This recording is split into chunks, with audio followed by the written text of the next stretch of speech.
Gentlemen, good evening, good morning, good afternoon, wherever our audience may be. Welcome to what I hope will be a timely and productive webinar on the current events in the Arabian Gulf region, courtesy once again of the Gulf International Forum. To say that we may be witnessing one of the most consequential moments in the history of America's involvement in the Gulf would be an understatement. President Trump's decision to join Israel in a massive aerial campaign against Iran, has left almost all observers stunned. The attack is now in its fifth day. In Iran, the administration claims that the U.S. Forces have struck nearly 2,000 targets, with Israel reporting similarly extensive operations. The most dramatic consequence of the bombing campaign has been the apparent decapitation of the Iranian leadership with the killing of Iran's supreme leader, Ali Khamenei. Reports also suggest that the Israeli Air Force has been attempting to target individuals involved in selecting a successor, perhaps in an effort to prevent a rapid consolidation of leadership in Tehran. President Trump has offered a bewildering series of explanations for why he chose to launch these attacks in the midst of ongoing negotiations with Iran. At different moments, he has argued that the Iranians were merely playing for time, that Iran was preparing imminent attacks against the United States and Israel, and that the objective of the campaign is to disarm Iran and destroy its missile programs and prevent it from ever producing a nuclear weapon. He has also demanded that the Iranian leadership pledge never to build such a weapon, what he referred to as just those four little words. Secretary of State Rubio, for his part, stated the U.S. entered the conflict because Israel was preparing to strike on its own and that Washington needed to act first in order to blunt Iran's retaliation. The explanation was soon contradicted by President Trump himself, who stated that it was the United States that had brought Israel into the operation. Most recently, President Trump has begun to speak of regime change and hinting at boots on the ground of American ground forces, or perhaps, as I saw this morning, persuading Iraqi Kurds to invade Iran, or at least Iranian Kurds with the Iraqis. While these explanations have been debated in the rarefied atmosphere of politics and diplomacy, the reality on the ground is that bombs and missiles have continued to fall on Iran and most of the countries in the Gulf. What remains unclear is how severely Iran's ability to retaliate has been degraded. Retaliate they have. Iranian strikes have targeted not only Israel and American assets, but also locations within the GCC states, actions that have deeply angered governments across the Gulf. I will confess that I lack any real confidence on how the conflict will end or what the post-war regional order may look like. Fortunately, we have assembled a group of panelists who know this issue deeply. My hope is they can help lift the fog a bit, explaining what has happened, what is happening now, and what we might reasonably expect. Briefly, our speakers and order of appearance. Dr. Robert Pinfold is lecturer in defense studies at King's College London. Previously, he was a lecturer in peace and security at Durham University and a postdoctoral research fellow at the Hebrew University of Jerusalem and the University of Haifa. Rob was awarded his PhD in war studies from King's College London in 2018. Dr. Kenneth Katzman is a senior non-resident fellow at the Gulf International Forum. He is also a senior fellow at the Soufan Center. His work focuses on geopolitical and regional dynamics in the Middle East, with a focus on Iran, as well as U.S. strategy in the region. In late 2022, Dr. Katzman retired from his longtime position as a senior analyst with the Congressional Research Service, an arm of the U.S. Congress that provides analysis and advice to members of the Congress in their legislative and oversight responsibilities. Dr. Marwa Maziad is visiting assisting professor at the University of Maryland's Gildenhorn Institute for Israel Studies. Her work focuses on international relations and comparative civil-military relations. She previously served as Assistant Professor of Defense and Security at Zayed Military University in Abu Dhabi and was on the faculty of Qatar University and Northwestern University in Qatar. And finally, Professor David Roches, an old personal friend, is a senior non-resident fellow with Gulf International Forum. He was an associate professor of at the Near East South Asian Center for Security Studies. Prior to that, he was the Defense Department director responsible for policy concerning Saudi Arabia, Kuwait, Qatar, Bahrain, Oman, the UAE, and Yemen. So now let us proceed. I will start with asking a few questions, then we will go to the second round of questions, and then hopefully we will have time enough for a lot of Q&A. Mr. Pinfold, Dr. Pinfold, how capable is the United States and Israel of significantly degrading Iran's military strategic capabilities? And what would a realistic military end state of this conflict look like? Well, the US and Israel are very capable of degrading Iran's military capabilities. And that's exactly what we've seen them try and do throughout this campaign. They have struck broadly throughout Iran, not just the nuclear program, far from it, but also any sort of building or organization connected to the Iranian regime, be that police stations, military installations, Islamic Revolutionary Guard, formations and whatnot. So they are very capable of doing that from the air. They have a real destructive potential. But the second half of your question, I think, is the pivotal part here. How do we get from that severely degrading the Iranian regime to an end state, to something that looks like regime change? We know that there is no appetite in Western capitals, let alone the US, for boots on the ground. And we know as well that boots on the ground don't necessarily get the outcome you wanted, looking at Iraq and Afghanistan, for example. But what's also without a doubt is that you might be able to topple a regime from the air, like we saw in Libya, or at least help facilitate its end, but you cannot bring stability through air power alone. So we don't have a clear route from the current paradigm of airstrikes to a day after scenario that not only sees stability, but sees the Iran regime either toppled or significantly transformed. And the truth is that Trump has not made the case as to how this has happened. He's not made that internally to the US public, which is why most Americans don't support this war. And he's not made that externally to the international community either. There's been all sorts of doubts about what the US's war aims here are, whether they're just piggybacking on Israel's pursuit of hegemony throughout the Middle East, something that Gulf states have been concerned about for some time now. So there are real and indeed very, very pressing questions here regarding, quote unquote, the day after. How do we get from here to somewhere better? And this is something that neither the US nor the Israelis have been able to answer, which unfortunately means that because of the lack of long-term planning and strategic foresight, we may be stuck indefinitely in this paradigm where the US and Israel continue striking Iran, and eventually civilian casualties will rise once they run out of obvious military targets, but they continue striking Iran. Iran continues hitting the Gulf states. It might hit them with fewer munitions, but it has got enough capabilities to keep causing trouble. And this is a recipe for persistent instability and chaos. This is the Gulf states' worst nightmare, but unfortunately, this is, in my mind, the most likely scenario we're facing as a result of Israeli design and a lack of American strategic planning for that vital day after. In short, if I wanted to summarize your very, very correct, I believe, statement, it would be the old joke about you can't surrender to an airplane.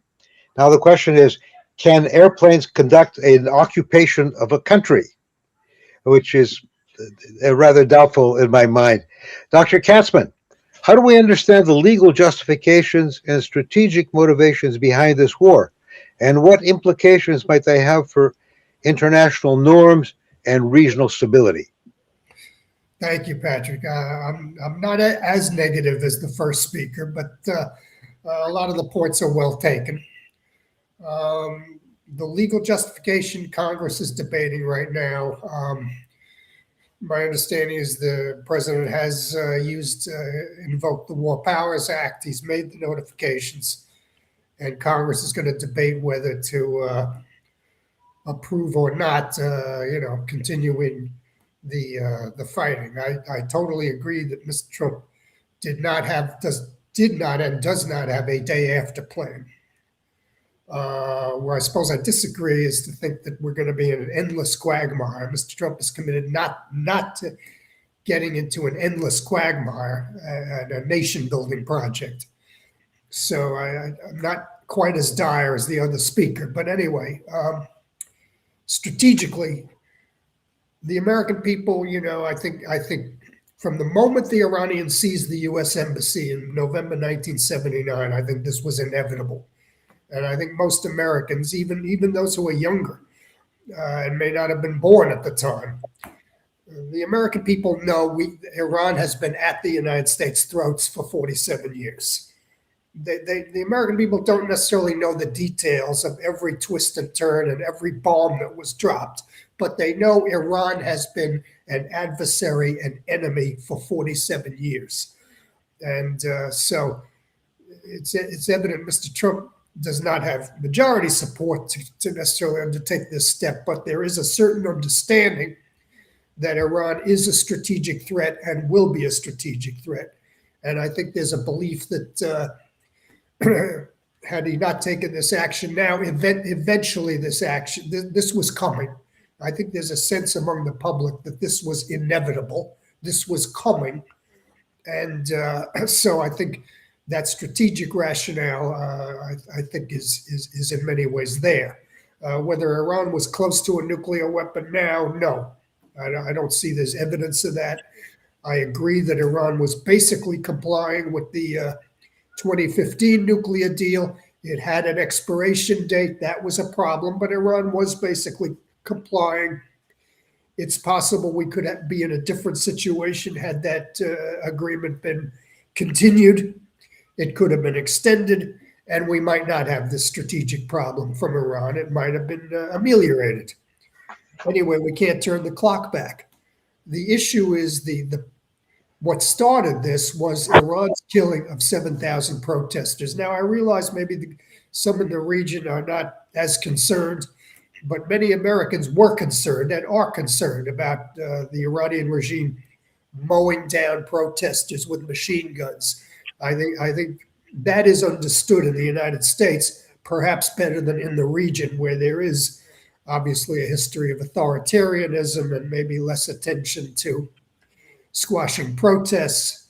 But anyway, I think the American people understand that this is a regime that has been an adversary of the United States for 47 years and was going to need to be dealt with at some point. I'll stop there.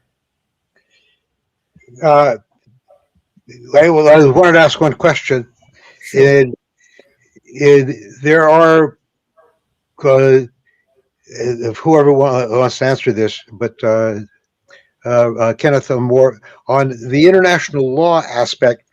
Are avenues available to Iran or to anyone else to take this up after the war? Legal now, sure, which I don't think they will be, but if they are, yeah, I mean, some of them may end up in The Hague at this point. I don't know, but yeah, they could take it up. I don't think they're going to get anywhere with it, but they could take it up. Yes, sir. Okay. Marwa, excuse me a second. I'm having a problem with. Why am I having? Excuse me very much.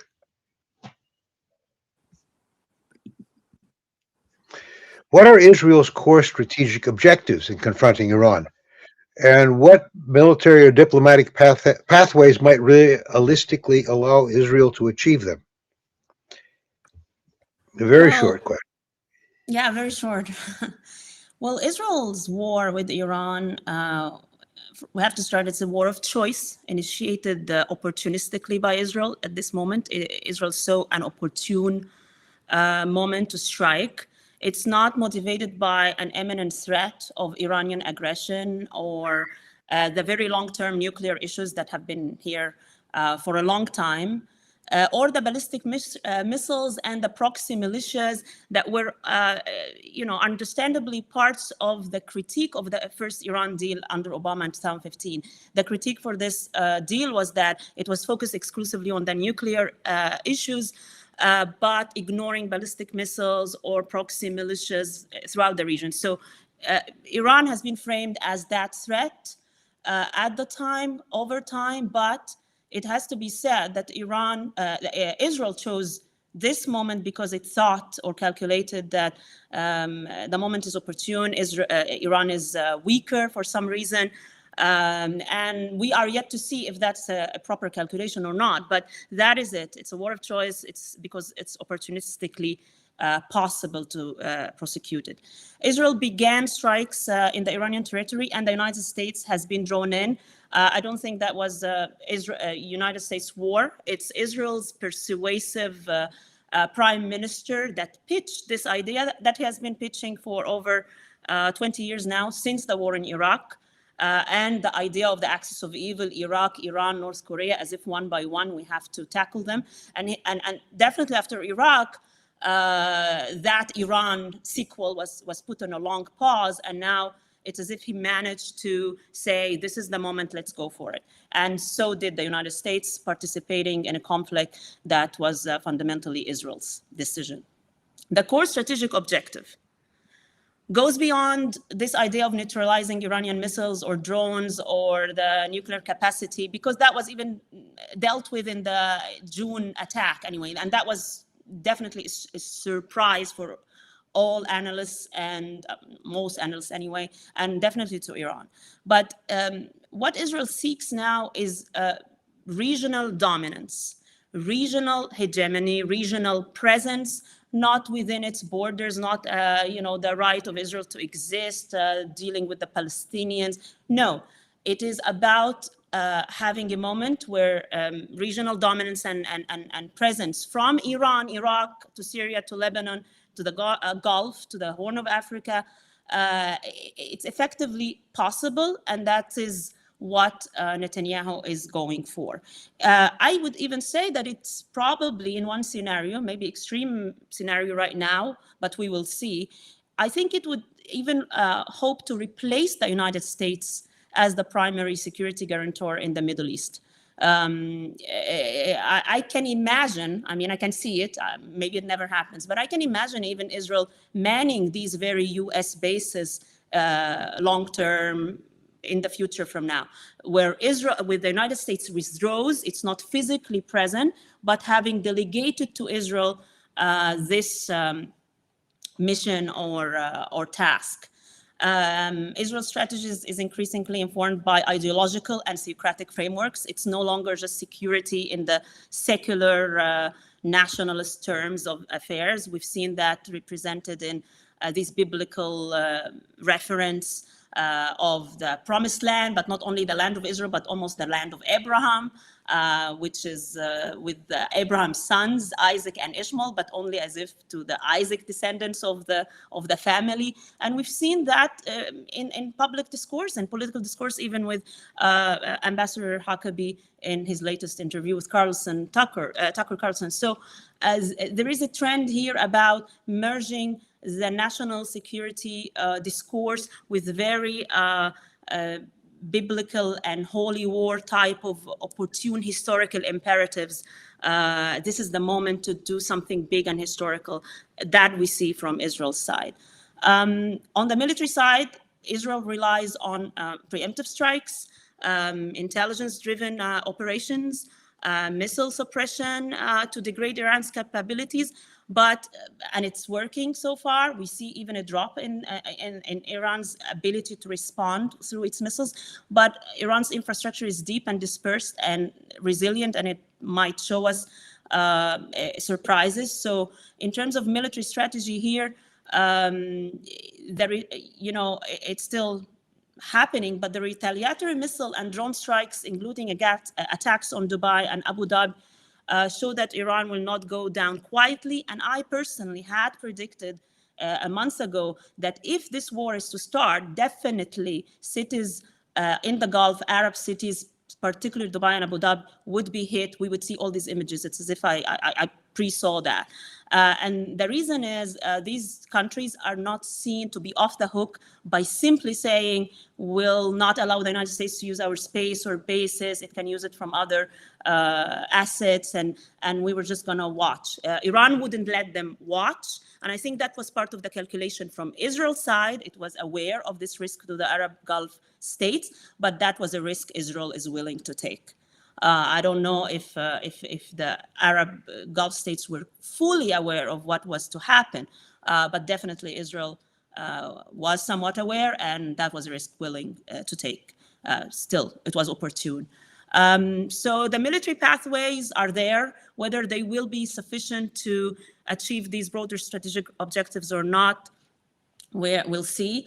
But diplomatic pathways, in theory, might exist. We might have some negotiated containment or regional security frameworks, some agreements, but I don't see it happening anytime very soon, because Israel's domestic politics and position are of a hawkish position, and they think they're winning. And so I would veer towards more of the militaristic solution so far. So finally, this war has already dragged the United States. I think the United States, President Trump in particular, assumed it's a quick, manageable campaign, a Venezuela model that he authored and patented perhaps, but the reality is different. The US forces are defending the Gulf bases, intercepting missiles, doing all these management, while Israeli objectives are pursued using US resources. And I think that the future would be that maybe Israel would say, okay, US, get out of it, we'll man the whole thing, we'll manage the whole thing, and we're capable of doing that. So there might be a twist in the events where the United States withdraws from the war, but the war continues in the Middle East, and those players within the Middle East are the ones to participate and take the brunt of it. Marwa, that has been one of the most interesting and scariest comments I've heard from a participant in one of these in a very long time. The idea of Qatar allowing the Israeli Air Force to occupy and use El Odeid is something I have to think of for a little bit. I'm not necessarily saying allowing, by the way. Yeah, I understand. David, could you talk to us a bit about the nuts and bolts? I don't think of the operations going on. I don't think most Americans and most of us here can talk about policy, but policy, the execution of policy requires a wise use of the tools that you have. In this case, the Fifth Fleet, 2 aircraft carriers. I don't know how the initial attacks were made without overflying GCC airspace. And lots of other questions have been raised of a military nature, not least of which is, are we going to run out of cruise missiles, THAAD, and Patriots? Yeah, David. Sure. Nuts and bolts is my specialty, so I'd be happy to do that. And I would refer just in general GCC. There's a David Roberts article in International Affairs where I think he specifically thanks me for nuts and bolts. And it's a comprehensive overview of the Gulf security considerations. So the Gulf states did not participate in this. They denied the U.S. access, basing, and overflight, which is what we need to do that. So anticipating that there might be some conflict, I think most of the U.S. forces in the region, except for those involved in strictly defensive purposes, like, for example, surface-to-air missile crews and those involved in the training effort. But most of our tactical stuff left because we didn't want to be in the position where a partner who didn't want us to be involved there would say, well, you're using these, where they'd be policing us, or where Iran could use it as a pretext for an attack. What that meant was that the places where we could base were Jordan, Israel, and at sea. It was untenable for the United States to just attack from one direction. The airflow gets too clogged. So unfortunately, when President Trump on January 2nd said he was going to do something to support the protesters, in Iran, that was the first time in about 25 years that we didn't have an aircraft carrier in the Gulf. So we had to wait for the aircraft carrier to steam. Planes were flowing steadily, attack aircraft, electronic warfare aircraft, aerial tankers, staging themselves all the way from the United States to forward air bases. And we saw that there was some friction with, for example, the British denying us use of RAF Fairford, which actually has the longest, hardest runway in Britain. It was actually an alternate space shuttle landing site. So the way that the attack kicked off was carrier-based aviation from the south, carrier-based and land-based aviation from roughly the Mediterranean or Israel, Jordan, flew across Syrian airspace, across Iraqi airspace, and then attacked targets in Iran, mostly air defense initially and command and control. I was taken aback. The idea that Iran would be attacked in broad daylight was very, very frightening, I think, for most people. But military planners don't like to do aerial operations there, but it looked as though that was an Israeli call, because they were able to determine that the supreme leader was meeting with his major commanders, and so that was viewed as a target of opportunity. In the initial phase of the attack, jamming, cyber, and electronic warfare deployed against the Iranian air defense network, and then that was supplemented, of course, by long-range missile attacks. So these are expensive missiles that were fired from a great distance so that the platform wouldn't be exposed to danger. The missiles involved in the killing of the supreme leader and his senior advisors was supposedly an Israeli Blue Sparrow missile, which is a large missile originally designed as a target that carries quite an effective payload. You mentioned the threat of running out of air defense as Iran launched missiles at initially military targets, meaning no real significant effect with that. Now it's civilian targets. Yes, there is an imbalance, an economic asymmetry when you are just on the defense, because you're shooting a $6 million missile, actually you're shooting two, at an $800,000 missile. And it takes a long time. These are not factory items. They're artisanal items. They can't be reproduced quickly. And they're also in great demand for Ukraine. So that is a problem. The way that was dealt with is by overwhelming the air defense network. And Secretary Hegseth actually made this remarks the other day, where we're now in a position that we can fly. We've established air control, not total, but the Iranians can still surge, but we basically have the ability to fly against any target that we take the time to fly over and bomb it with a $25,000 bomb. So that's the way ultimately that this would be resolved favorably in accordance with the American thing. And I am 9 seconds under time. You're always welcome. Even give you a few seconds more. What happened in Kuwait? Well, how did the Kuwaitis shoot down the 3 F-15s, and what were they doing over Kuwait? Well, I think that initially what we had was a real horrible situation, which was, or we were thinking was horrible, which was that it might have been a Kuwaiti ground-based Patriot battery shooting at them. And then it appears that was a Kuwaiti F-18, which is slightly better because, on the ground, you have a more complete sight picture. You have commanders there. There should be more oversight and more assets available to make a decision. But the bottom line is Kuwait's a very small country. It doesn't have a lot of what the Pakistanis call strategic depth. As a matter of fact, it has none. They had just been hit. Everybody was jumpy. You have to make decisions very quickly. I'm pretty sure that the aircraft that were shot down were traveling in. There had been vetting and approval of that flight, but it probably didn't reach everybody. And when you're a pilot in an airplane traveling the distance of the country in 5 minutes, and you see something coming at you the distance of the country in 5 minutes, in an aircraft you don't have the ability to look down and file through the reports of who's going what. So I think there's just confusion, fog of war, panic of making a bad decision that would lead to a significant attack on the homeland. The good thing is the pilots were all recovered and they seem to be healthy, and their children will probably have their college paid for by the emir. But these sorts of things happen. In the Pacific War in World War II, 25% of American airplanes that were down by friendly fire. And it's always a problem because an airplane returning to base has the same profile as an airplane coming to attack you. So, yeah.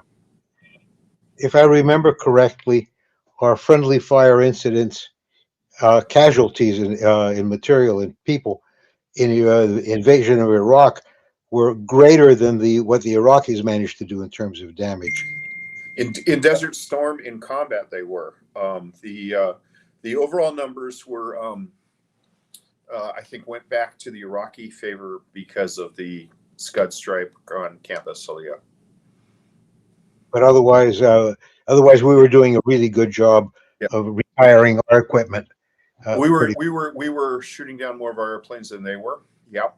And the other interesting statistical anomaly about that was all those soldiers who had been brought to Iraq, because they were not allowed to drink and circulate and all that, we actually had a lower death rate than if they had been on peacetime duty in the United States. Great. David, always good to hear. Robert, if the conflict evolves into a prolonged war, how sustainable would it be for the U.S. and Israel in terms of military resources, economic costs, and political support?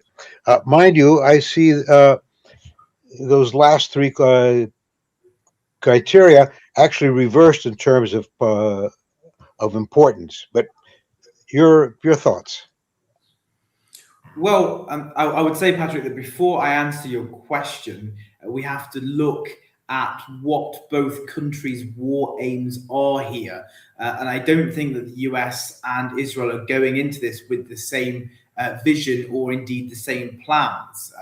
I would argue that what we're seeing from the US, as I've said before, it's a lack of strategic planning, but Trump could well be influenced by the Venezuela model. This idea that regime change stops at the top. You can basically take out the top echelons of the leadership, put someone else in place from within the structure of the regime, and then you can call it quits. That would actually, by the way, be the Gulf states' best case scenario here, because it would allow them to get back to business as usual and relative stability as soon as possible.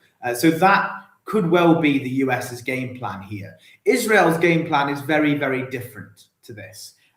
Israel's leader, particularly Prime Minister Benjamin Netanyahu, but others as well, have said that they will not be satisfied with just a reshuffling of the decks at the top. They want regime change. They either want to severely degrade the Iranian regime or have it collapse entirely. Now, the issue here, and this is where I come back to your question in terms of do they have the stomach for this? The US does not have the stomach for a prolonged, indefinite war. Most Americans do not support this war. As I mentioned before, Trump did a terrible job of selling this either internally or externally, which as a result, that's why we're not going to see any boots on the ground. So the US's input would have to be a relatively light footprint. The problem is a relatively light footprint doesn't give you as much power to shape events. Israel is a very, very different beast. The Israeli public opinion has been well primed for this war. The majority of Israelis, the vast majority of Jewish Israelis, support this war. All of Israel's opposition leaders have said that they will unequivocally support this war. Israel is a relatively resilient country. Israelis are used to sirens and bomb shelters. So even though this current war is disruptive, it's not as disruptive as it might be in other states, for example, in the Gulf states. So Israel is quite prepared for a long war. And I would argue that Israel's strategy here is very high risk. Israel has a very high risk tolerance compared to other countries in the region, particularly compared to the Gulf states. And that's true generally speaking, but it's even more true when it comes to Iran, because Iran is relatively far away for Israel. So if Israel can engender a scenario where Iran is chronically weak, chronically unstable, and Israel's job is to, quote unquote, mow the grass by periodically striking over Iran, then this is more or less their best case scenario. It gives Israel strategic depth. They've mentioned the Pakistanis are interested in that. It's an Israeli obsession to get strategic depth, to have any fighting pushed way beyond your borders. So this would mean that Israel will be engaging the Iranians on Israel's own terms, far away, and with minimal risk to Israel not fighting on Israel's borders. For the Gulf states, this is the absolute opposite. This is a recipe for instability and chaos on their own borders. And this would mean that the current dynamic, which they see as currently unbearable, will be perpetuated indefinitely. So this is where the Israeli and the US's war aims may well differ, because I strongly suspect the US is more willing to tolerate or consider a Gulf state style scenario where the leadership are replaced, perhaps with someone more compliant within the Revolutionary Guards, but the Iranian regime doesn't collapse entirely. Israel is sowing the seeds of chaos, which gives it an ability to project its power. And of course, this is the Gulf states' worst nightmare, because it means they'll be replacing one threat on their borders, Iran, with chaos, and at the same time, the growing regional entrenchment of Israel and its more long-term post-October the 7th revisionist turn and its overall quest for regional hegemony. All right. So your view, basically, if I've corrected, is that Israel will keep bombing, perhaps at a lower rate, until the country implodes into civil war. That would sum up the Israeli policy? Yeah, basically having Iran turn into Libya is perfectly fine for the Israelis. It's definitely not fine for the Gulf states. It's their worst case scenario. Agreed. Dr. Katzman, what role could the U.S. Congress play, and I don't mean that ironically right now, in either supporting or constraining the war effort? And how can the conflict shape the U.S. domestic political debates in the upcoming elections? Well, thank you, Patrick. I think the main theater where Congress is really going to get involved in a big debate. I mean, obviously they vote on funding. That's the role of Congress, is to provide the money to the government to operate. But it's very difficult for Congress to cut off funding, first of all, and then cut off funding while troops are in presumably harm's way is even more difficult. But where I think they will get involved is if we're talking boots on the ground. And as you can probably tell from my first answer, I think Mr. Trump is increasingly considering boots on the ground. Now, that doesn't mean an Iraq-style huge front line with 200,000 U.S. troops, but boots on the ground could be much less. It could be special forces. It could be CIA paramilitary. There's various forms. The Iranian military, is not going to be able to mass against any U.S. force. The U.S. Air Force will just cut them to ribbons if they try to mass. So there's not a big threat of a front line like there is in, let's say, Ukraine and Russia. But still, with a light footprint that I think Mr. Trump is considering, you don't have, as was said, you don't have as much power. You don't have the ability to fan out and really control events as you might need to really get rid of the regime. Now, as we're sitting here, Mr. Trump, apparently I just read, has given an interview to Axios Media, which he talks to quite a bit, where he said Mujtaba Khamenei, who's Khamenei's son, apparently the front runner to be the new supreme leader, out of vengeance, out of commitment to Khamenei, and basically stick it to America by appointing his son as the leader. Mr. Trump has said that is unacceptable. He has categorically said he's not going to accept Mujtaba. He has apparently, according to this interview, he said he would accept somebody else who will bring, quote, peace and harmony to Iran. Now, I don't know that there's anybody in the regime that would satisfy that requirement, but anyway, he is amenable to, let's say, a reformist, a real moderate, somebody like maybe former President Hassan Rouhani, somebody like maybe appointing a supreme leader who's purely symbolic, and having Mr. Pezeshkian, the elected president, emerge as the leader of government. I don't see any of these scenarios happening. But as we're talking, Mr. Trump is amenable to somebody from within the regime emerging to be the new leader if they satisfy the conditions of changing behavior. What he said in this interview is he's not willing to accept a new leader of Iran who is going to continue the same policies as Mr. Khamenei. And I believe politically it will be very tough for Mr. Trump to stop this operation, short of having a new leader that will change behavior. So we may be in for a long haul. I do not think Mr. Trump is as skittish about boots on the ground as is popularly reported. He does not like quagmires. He does not like extended engagements, obviously, but he also does not like to be a loser, and he does not like to be perceived as a loser. And if somebody comes to power in Iran who is going to continue Khamenei's policies, Mr. Trump is going to be considered a loser, a failure, and he's strategically failed with this war. And I do not think he's going to stop and have that perception take hold. Thank you. What sort of political problems in the United States might actually force Mr. Trump to reconsider his actions? Patrick, there was opposition to the invasion, Operation Iraqi Freedom, and George W. Bush had a tremendous opposition. But there's going to be opposition. There is opposition. But as I said in my first answer when we started the program, the American people, they know Iran impressionally. They don't know the details. They know Iran has been this huge beast for 47 years.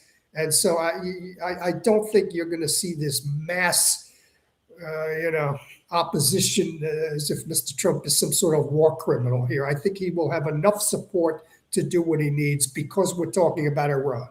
They did kill 7,000 to 10,000 protesters. The American people don't like that one bit.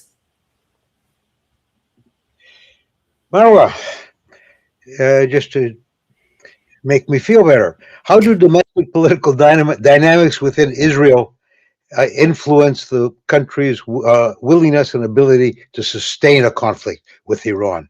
I mean, I've been reading, for example, that there's a great deal of discontent because too many reservists have been called up too often.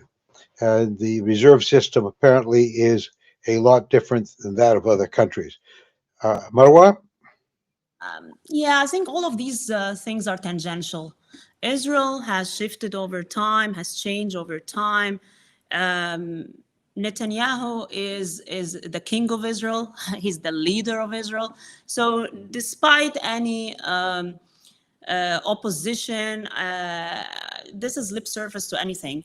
You have now Netanyahu and his government, Smotrich and Ben Gvir, these very religious right-wing myth-driven legends and legacies and all of that characters, along with Netanyahu. And even the opposition, Gantz or Lapid or these characters, they end up just approving whatever policies are set.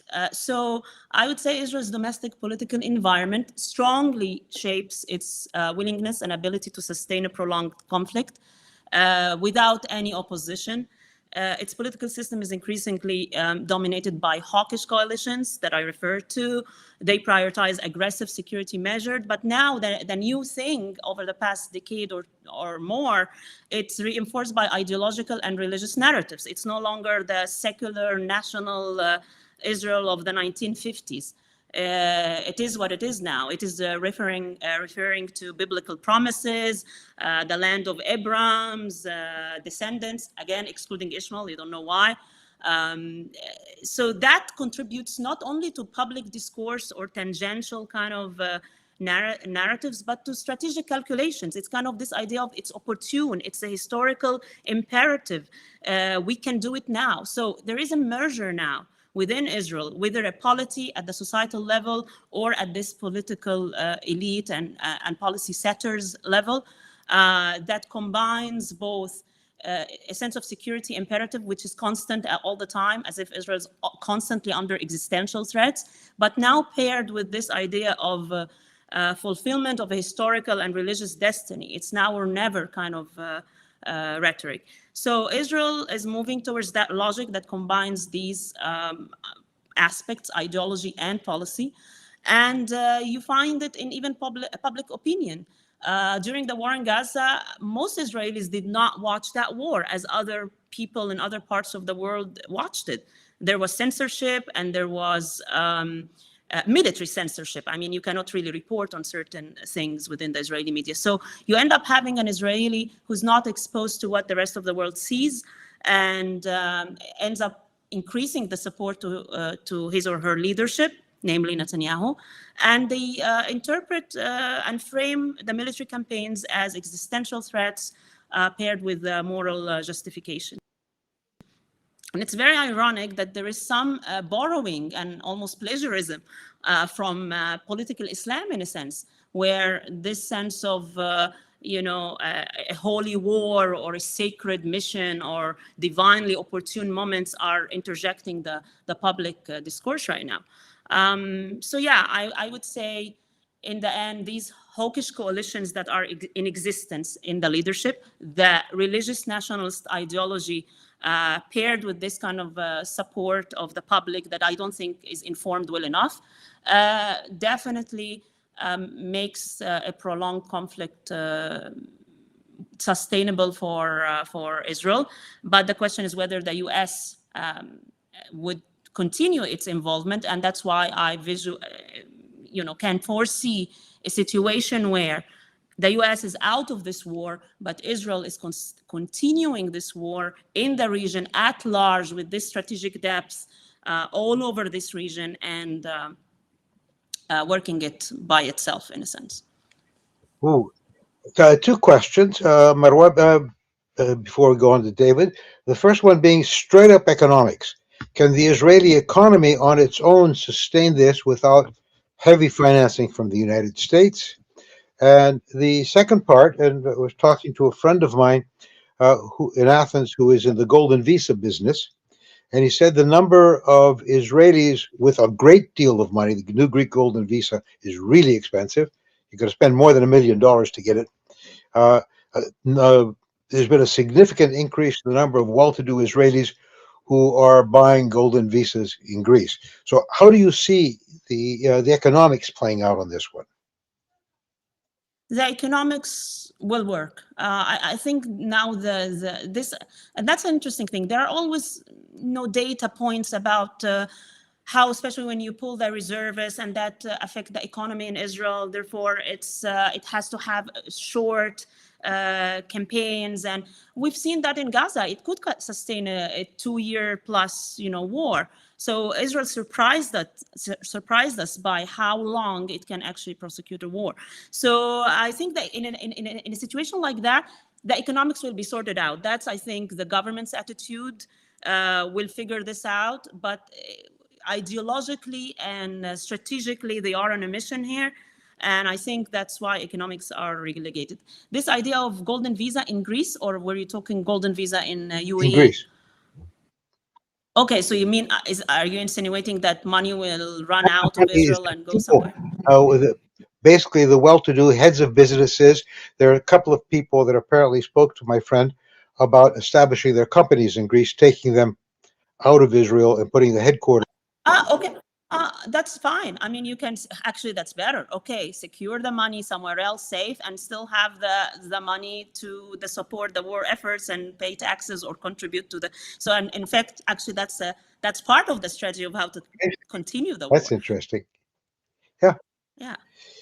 David, let's assume that your three comrades here are all on one place, that the war will continue because Trump, at least the American participation of the war will continue because anything short of total is Iranian capitulation will look like a humiliation for Trump if he accepts it.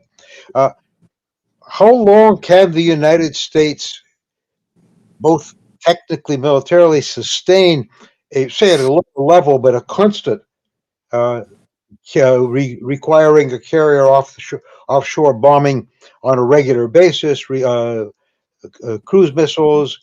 I doubt that the Gulf states will sign up to a year or 2 or 3 year long campaign of aircraft bombing Iran from their airspace or from their air bases. How long can the U.S. sustain this? And what sort of price tag do you put on what has happened so far? Assume that we would also compensate the Israelis for their expenditures. And what sort of price tag would you put on a sustained 2 to 3 year operation that seems to be where we are heading for? Yeah. Well, I don't have a good answer for the price tag questions. I mean, the figure that's being thrown out is $1 billion a day. That seems reasonable to me. You can't keep ships at sea indefinitely. The Gerald Ford actually is the limiting factor, not the Lincoln, because it was diverted off the coast of Nicaragua, or I'm sorry, Venezuela. So it has been at sea continually since June and needs to get back. I mean, we have sailors, this is a peacetime Navy, believe it or not. And the sailors on that ship, they're missing their spring break with their families that they'd promised the kids they were going to be with, stuff like that. So there's going to be issues about not just how long can the ship stay at sea, what repairs and refits needed, but the human costs, where the last time we really addressed it honestly as a nation was during 2006, 2007, and the surge, when we had a manpower crisis and made a couple of critical changes, the best one of which was making the GI Bill transferable, so I was able to pay for my son to go to college.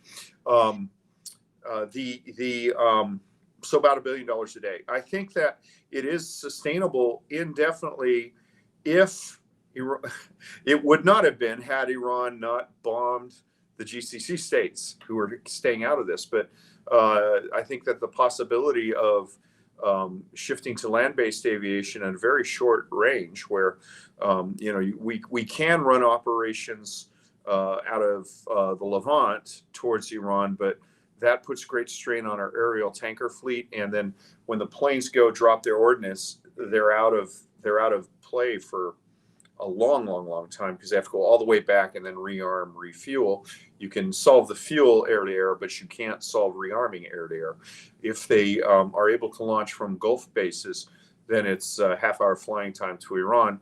They can come back, refuel, rearm, perform maintenance, and be back in the fight much more quickly. And when you look at how the op tempo that the United States kept up against Saddam Hussein with Operation Northern Watch, Southern Watch, that ran for a decade. It was expensive, and it took a huge institutional toll on, in particular, the United States Air Force. But that can run indefinitely. Now, politically, I'm not sure if that's sustainable, but militarily it is. The main thing there has been talk about these extremely expensive cruise missiles and standoff weapons, which are, as I said, kind of like artisanal items. They're not produced on an assembly line, but because we've more or less established air supremacy at this point, or air superiority, then the model is that you shift to gravity drop bombs. Those are assembly line items. We make about 25,000 of those a year. We could make more if we wanted to. and they only cost about $25,000 to $45,000. So that's the model. You cannot fight indefinitely if you have to use standoff weapons, but we can if we have close-in basing, which seems likely because of an epic Iranian strategic miscalculation, and are using gravity drop bombs. Wow. Oh, something to keep all of us in the talking world busy for a long, long time, I fear.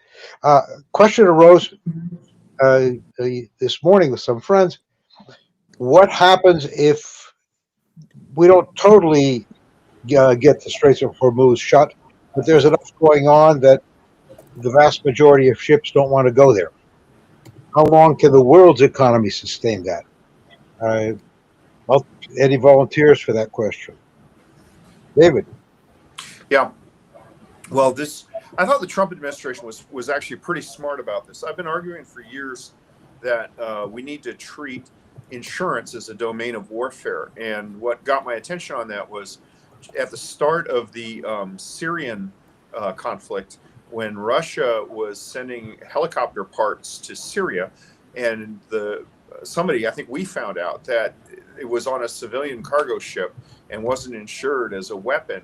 And basically, by ratting them out to Lloyd's of London, the ship had to turn back to Russia and then be offloaded on a Russian naval vessel. It increased the financial cost of this transaction tenfold. And so when, the reason why ships are not running the strait is because they can't get insurance to do it because of the threat of attack. And the threat of attack is not an inevitable one. It's manageable. So Trump has said that he's going to insure the ships himself. And I presume he'll turn around to the states that benefit from shipping and then, make them pay for the cost of the insurance. But the real interesting dilemma here from Iran is that their number one supporter politically and providing high-tech military equipment is China. And when they close the Straits of Hormuz, the country that suffers the most is China, and then to a lesser extent, India. And those are both countries that Iran is dependent on their goodwill of. As a matter of fact, I think one of the Iranian sister ships to the ship that was sunk, I believe, may be in port in India right now. And I think the Indians, if they were to comply with international law, they should intern the crew. So we'll see how that goes. But there's a paradox. It's not all on the. It's not all. The onus is not entirely on the West. Iran has some serious problems here. And the other thing is the Europeans now want to get involved in a helpful way, and I think that they will probably provide much of, if not most of, the escorts for these ships. I think we just have to move to a tanker or a convoy system for traffic there. As far as shutting it down, the money is too big. The problem will be solved. It's just an issue of resources. And it's not necessarily entirely energy going out. It's food and other supplies going in as well. How true. And that sort of, let's move up to a larger stage. And I just see we're running very close to the end of our time. So what I would like to do is ask each of you for about 2 minutes to tell me, where do you think we will be at the end or just before the November elections? Starting again. Rob. Yeah, obviously that is very much the $1,000,000 question, right? I suspect, unfortunately, that this war will go on longer than many of us had hoped, simply because, as I mentioned earlier, that is one of Israel's goals.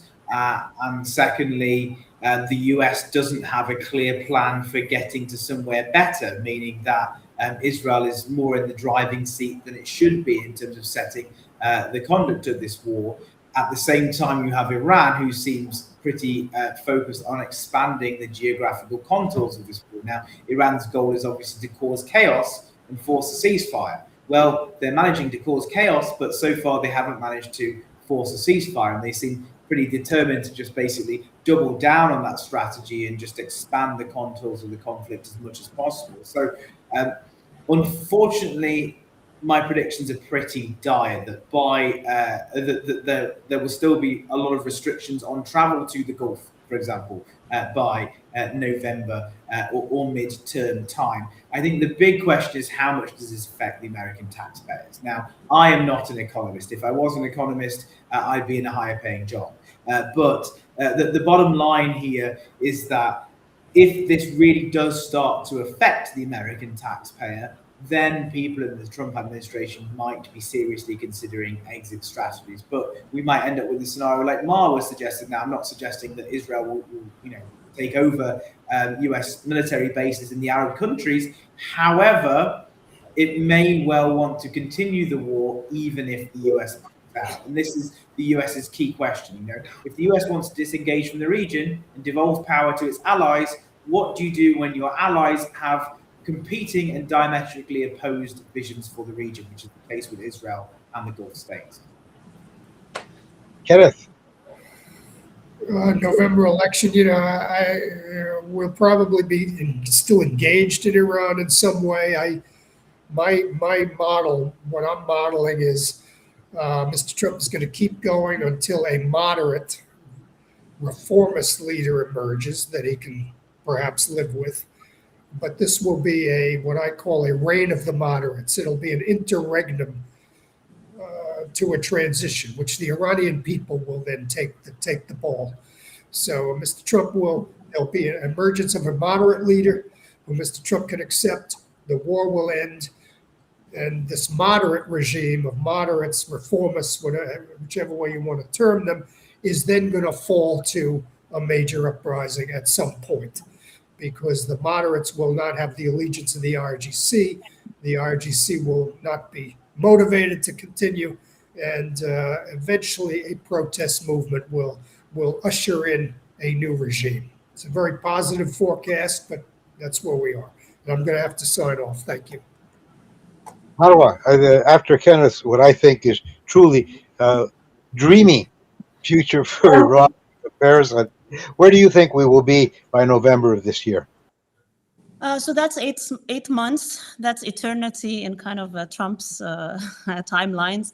I think this war was supposed to be a Venezuela model. It was supposed to be very quick, as if there is, and I even foresaw that it would be a deal struck with the military of Iran, so that you maintain the structure of the country, but now it will have better policies toward the United States. So it's as if it's like really like the Venezuela model. You have the vice president who changed policies towards the United States, but everything is intact, no fallen soldiers on the US side or the Venezuelan side. That's what was sold to Trump. That's what I think he signed up for.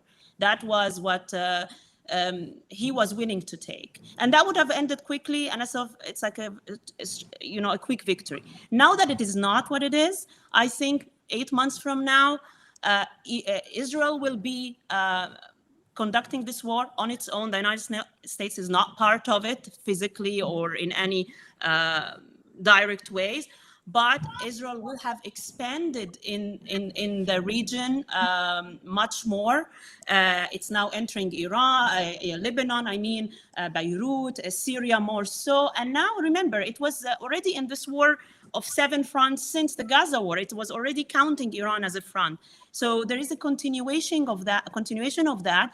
And the Arab Gulf states are going to be the place where that all of that continues to happen. So they are the losers here. It's gone. It's over. But the United States will pull itself out of this mess and chaos over there, having also secured its own oil with this Venezuela deal in of itself. So it will separate itself from the rest of the world and the economic agonies that to come from here. Qatar cut its production of gas, and that is already shooting the price in Europe by 45%. This is something for Europe to bother with, the rest of the world to have the brunt of. But I can see an exit strategy for Trump, for the United States, pulling itself out of this, but maintaining that Israel is already doing this very open-ended and geographically massive war all over the region, and which might necessitate in the end an invitation from some Gulf countries for Israel to come and physically secure and guarantee security, and some who would resist that, and then they would be on the other side of the war. So I can see a lot of issues in the region, but not within the United States. Okay, that's about as gloomy as I. It's a bit more gloomy than I was going. David, you're going to do a wrap up. Let me ask one question, if you can wrap it into your weave it into your answer. I have or know that we did a great deal of intelligence preparation before the 2003 invasion of Iraq, in which a large part of the Iraqi army general division commanders were convinced to step aside, that we were only going after the Revolutionary Guard. We certainly did that in Venezuela. Otherwise, how did Delcy show up so neatly as soon as Maduro went here? Here we seem not to have done that. Yeah. How do you see this, say, from the aspect, if this is a continuous low-level war going on into November, effects on the U.S. military? Well, it will not be a good effect on the U.S. military. I mean, that if it is a continuous low-level war, as I said in my remarks, if you look at Northern Watch, Southern Watch, that basically killed a generation of U.S. Air Force aircraft modernization. But I'm going to disagree with Marwa, because although last time I did, she was right and I was wrong. What's different, I don't think he saw this as Venezuela, because there's a different target set here. I mean, we all know air defense you got to do. We focus on the nuclear sites and the ballistic missile sites in production. But there's this third target set, which is the besieged Revolutionary Guard and police leaderships. And we don't, they're not spectacular, but there are individual houses within cities being taken out. And a lot of Trump's motivation, Venezuela, his beefs were almost entire policy. It's like, look, we got human rights, it's spreading refugees to the United States. There's the domestic politics nexus there. J.D. Vance's biggest moment in the campaign was telling Margaret Brenner, when he got her to basically say, oh, well, the Venezuelan gangs only control a few apartments in Denver. That was his shining moment. Trump feels, I think, personally aggrieved and challenged, because he said, don't do this. And they did, and killed, like I said, Ken says 7,000 to 10,000. The range I've heard goes as high as 30,000. And so the idea of if they continue to carry out this campaign for 3 or 4 weeks, there's not going to be the leadership to do a comprehensive low-level resistance, particularly a resistance that extends beyond the borders of Iran. And on that note, we may be coming to an end. Let me add one final comment. Is I believe that the policy that David laid out is occurring, and they're trying to destroy leadership. If you destroy too much leadership, this is a formula for Libya. And I'm not sure. He even said that, right? He said that they not accidentally, they were so successful, they killed some of the potential. Yeah, his options. As well. But if I may just hold the mic for 1 second, I could imagine. Well, I certainly hope there's coordination between the US and Israel on who is being targeted, because I wouldn't be surprised if, whilst the US are looking for moderates, or at least people with whom they can do business, Israel might be focused on killing those people in order to prolong the campaign. And I'm not trying to sound too conspiratorial there, but that's a real possibility. So I hope the US is leaning on the Israelis to not do that. Okay, and on that bright note, thank you all very much, and hang on for the next thrilling chapter. Thank you all. Thank you. Thanks for having me.